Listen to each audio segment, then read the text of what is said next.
Hello everybody and welcome. In this video I will show you how to make hard reset for your speaker Bose SoundLink Color II. You have to start by press and hold Bluetooth button for at least 10 seconds.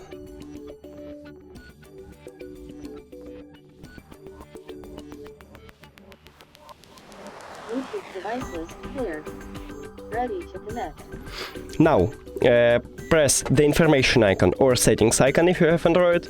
Forget the device, forget device. Also, if you have Android, click pair new device. And then it should be at the device list, so just click on it. And we did it! Thank you for watching this video. If you found it helpful, please consider subscribing to the channel and leave the like on the video. It's really important to us. See you later!